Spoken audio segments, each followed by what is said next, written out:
Hello, lovelies. It's another episode of Oh My Lloyd featuring Miss Lloyd. I'm here to help out some of you guys that are maybe struggle busing a little bit with solving fractional equations. So one thing that my students absolutely hate are fractions. It is our F word.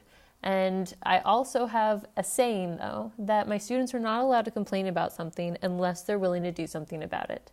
So they can't complain about fractions unless they're willing to do something to get rid of the fractions or to deal with the fractions. So in this case, because we have an equal sign, we can actually get rid of the fractions entirely. So in my class, we do a little bit of a picket line. I go, what do we hate? And they scream, fractions. So I say, well, then what are we going to do about it? And one year a student said, kill them. And I was like, okay, just kind of, let's go with that. How do we kill fractions? So fractions, we have a division bar. So this is technically called a vinculum. Say that 7 times fast if you like. But the vinculum, or the fraction bar, is a division sign. So in order to get rid of division, we're going to have to use multiplication.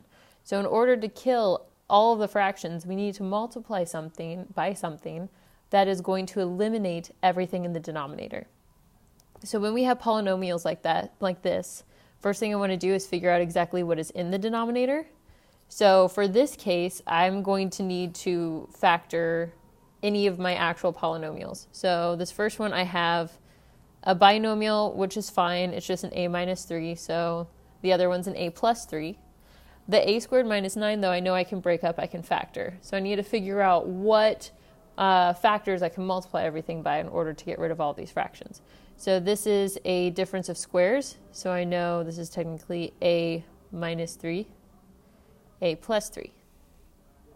So in order to kill my middle fraction, and I can rewrite this real quick so that we know that that doesn't have like 2 different things in it. So a minus 3 plus 2 over a minus 3, a plus 3 equal to 5 over a plus 3. So in order to kill, I like to start with the hardest first. In order to kill an a minus 3 and an a plus 3 in the denominator, I have to multiply my numerator by an a plus 3 and an a minus 3 as well. In order to cancel out an a plus 3, we need to have an a plus 3 on top. In order to cancel out an a minus 3 on the bottom, we have to have an a minus 3 on top. And what I do to one term, I have to do to every single one. So, this isn't going to let me cheat today. So this also needs an a plus 3, a minus 3, a plus 3, a minus 3. So basically what I've done is I figured out what the the LCD is, so the least common denominator, and I multiplied all of my numerators by that LCD. And so whenever I multiply through, my a minus 3 for the first is going to cancel out with my a minus 3.